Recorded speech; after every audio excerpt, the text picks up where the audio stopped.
이제 곧 펼쳐질 한화의 가을 야구. 한화의 마운드를 책임지는 일선발로 한화 투수 코디 폰세가 출격을 앞두고 있죠.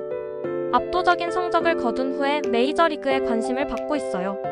많은 한화 팬들은 엄청난 성적을 만들어낸 폰세를 메이저리그 구단에서 관심을 보일 것이 분명하고, 선수의 꿈과 리그의 규모 차이 등을 고려했을 때는 코디 폰세의 메이저리그 복귀를 막기가 어렵겠다는 예상을 하고 있어요. 그럼 이번 무대가 과연 코디 폰세의 라스트 댄스가 될 가능성이 높은데, 이제 곧 펼쳐질 플레이오프에서 어떤 활약을 펼칠지가 큰 관심이 가고 있어요. 부디 한화에서 우승이라는 큰 결실을 맺고 흐뭇한 마음으로 메이저리그에 가는 것을 보고 싶은데, 어떻게 될지 두근거리는 마음으로 한화의 가을 야구를 기다리고 있어요. 오늘은 올 시즌 한화 야구의 센세이션을 불러일으킨 최강 1선발 코디 폰세의 이야기를 들려드릴게요. 코디는 1994년 4월 25일 캘리포니아에서 평범한 미국 가정에서 태어났어요. 그의 어머니 제니퍼는 아들의 꿈을 누구보다 열심히 응원했던 분이셨어요. 미국 야구의 메카인 캘리포니아에서 자란 코디는 어릴 때부터 뛰어난 신체 조건과 운동신경으로 주목받기 시작했어요. 키 198cm, 체중 115kg의 거대한 체구는 타고난 선물 같은 것이었죠. 다미엔 고등학교 시절 코디는 이미 지역의 유명한 투수였어요. 그리고 2015년 그의 인생에서 가장 큰 전환점이 찾아왔어요. 메이저리그 드래프트에서 밀워키 브루어스가 2라운드에 코디를 지명했어요. 이것은 코디가 평생 꿈꾸었던 메이저리그 선수가 되는 순간이었어요. 메이저리그 지명을 받으면 금방이라도 성공할 것 같았지만 그것은 기나긴 마이너리그의 시작이었어요. 마이너리그에서 다시 치열한 경쟁을 통해서 바늘 구멍을 뚫어야 메이저리그에 올라갈 수 있었어요. 건강이 좋지 못했던 코디의 어머니 제니퍼에게는 시간이 얼마 남지 않았어요. 무엇보다 어머니에게 메이저리그에서 큰 성공하는 모습을 보여주고 싶었던 코디에게 그 시간은 힘든 시간이었어요. 그리고 2017년 어머니 제니퍼는 뇌암으로 세상을 떠나셨어요. 어머니의 죽음은 코디에게 인생의 가장 큰 상처였어요. 하지만 동시에 그것은 그에게 또 다른 동기가 되었죠. 마이너리그 시절에는 TV 중계조차 없었는데 어머니가 늘 말씀하시기를, TV에 나오는 선수가 되렴. 그러면 엄마가 편하게 네가 나오는 것을 볼 수가 있으니까. 그래서 그는 메이저리그에 진출해서 TV에 나오는 선수가 되는 모습을 보여드리고 싶었어요. 2020년 드디어 메이저리그 피츠버그 파이리츠 소속으로 1군에 데뷔를 하게 되었어요. 하지만 높은 선수층으로 제한된 기회만을 받아 제 기량을 펼칠 수가 없었어요. 기약 없는 마이너 생활의 새로운 계기를 마련하기 위해 그는 2021년 일본 프로야구 니포넨 파이터즈와 계약을 하고 일본으로 가게 되었어요. 첫 시즌인 2022년 8월 27일에는 노히트 노런을 달성하기도 하고, 2024년에는 팀을 라쿠텐 골든이글스로 팀을 옮겼지만 3승 6패 방어율 6.72에 다소 부진한 성적으로 재계약에 실패했어요.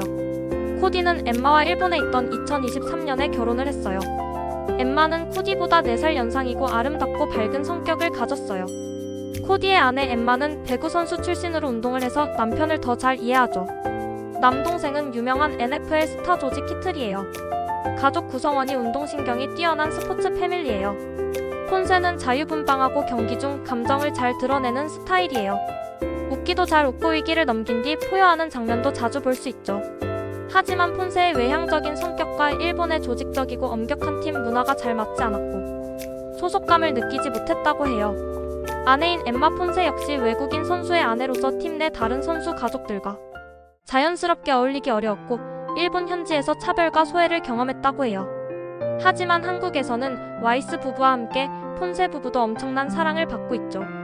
처음 한화 이글스에서 영입 제안을 받았을 때 한국에 올지 망설였다고 했어요. 일본에서 마음이 지쳐 가족이 있는 미국으로 돌아가고 싶은 마음이 있었고, 한국도 일본과 같은 분위기가 아닐까 하는 생각도 있었어요. 하지만 제일 먼저 한국에 가야겠다고 생각한 것은 류현진 선수 때문이었어요. 코디는 류현진의 빅팬이었어요. 류현진이 메이저리그에서 활약할 때부터 지켜보고 팬이 되었기 때문에 류현진의 모든 유니폼을 수집할 정도로 큰 영향을 받았기에 한국행을 결정하는데 첫 번째 이유가 되었대요. 그런데 막상 한국에 와보니 모든 사람들이 따뜻하게 맞아주고, 한국 사람들에게 정이라는 단어를 처음 듣고 그런 감정이 뭔지 몰랐는데 이제는 그런 마음이 한국을 편하게 느끼게 되었다고 해요. 그리고 한화가 연고지로 삼고 있는 대전이라는 도시가 생각했던 것보다 발전되고 편리하고 인프라도 잘 갖춰져 있는 멋진 도시라 잘 맞았다고 했어요. 엠마는 현재 임신을 했기 때문에 곧 출산을 앞두고 있을 엠마가 무사히 잘 아이를 낳기를 빌어요. 엠마는 한화 동료 와이스의 아내 헤일리와 함께 대전에서 러닝클럽을 만들어서 팬들과 운동도 하고 소통하는 시간을 가지기도 했어요. 러닝클럽의 이름이 홈런클럽인데 남편들이 투수인데 이름을 홈런클럽으로 지으면 어떻게 하냐는 농담도 들었다고 해요. 이런 가족의 든든한 지원과 마음이 편한 덕이었는지 코디는 올 시즌 정말 뛰어난 성적을 거두었어요. 특히 5월에 18개의 삼진을 기록하고 우상인 류현진의 기록을 뛰어넘어 KBO 기록을 세우던 날 코디는 하늘을 보며 눈물을 흘렸어요. 당시 사람들은 기록을 세워 감격스러운가 보다 생각을 했는데 하늘에 계신 어머니를 생각했대요. 엄마에게 아들의 자랑스러운 모습을 보여드렸다는 생각에 가장 먼저 어머니 생각이 났다고 해요. 올스타전에는 스타워즈 매니아답게 스타워즈 복장을 코스프레하기도 했고 류현진의 유니폼을 입고 나와서 그에 대한 리스펙을 보여주기도 했죠. 그를 붙잡고 싶어하는 한국 팬들은 그에게 한국 이름 고봉세라는 이름을 지어주기도 했고 대전 명예시민으로 신분증까지 발급해주는 등 팬들의 사랑을 듬뿍 받고 있어요. 올 시즌 KBO에 첫 발을 내디딘 폰세는 29경기에서 17승 1패 평균 자책점 1.89를 기록했어요. 탈삼진 252개로 KBO 단일 시즌 최다 삼진 기록을 갈아치웠고 평균 자책 다승 승률 삼진 모든 부문 1위에 오르며 사관왕을 차지했어요. 그야말로 괴물의 시즌이었어요. 폰세는 팀 내 에이스로서의 책임감뿐 아니라 클럽하우스 리더십 측면에서도 긍정적인 평가를 받고 있어요. 낯선 한국 무대에서도 스스럼없이 동료들과 어울리며 빠르게 팀에 녹아들었어요. 시즌 초 팀이 연패에 빠졌을 때 경기 중에 동료들에게 나는 여러분을 믿는다 한 점만 내주면 우리가 풀어갈 수 있으니 모두 힘내자고 독려했고 실제로 투혼을 불어넣은 뒤 역전승으로 연패에서 탈출하였고 이후에 팀이 상승세를 탔던 일도 있었어요. 이제 폰세의 눈앞엔 두 가지 목표가 있어요. 한화의 한국 시리즈 우승 그리고 아내 엠마 폰세의 출산이에요. 그는 곧 아빠가 된다는 게 기대돼요. 지금은 일단 플레이오프 첫 경기에 집중하고 싶어요 라고 했어요. 메이저리그에 갈 거냐는 질문에 항상 우승이 먼저라고 대답하는 폰세. 꼭 우승하고 메이저리그 가서 못다 핀 꿈을 펼치기를 응원할게요.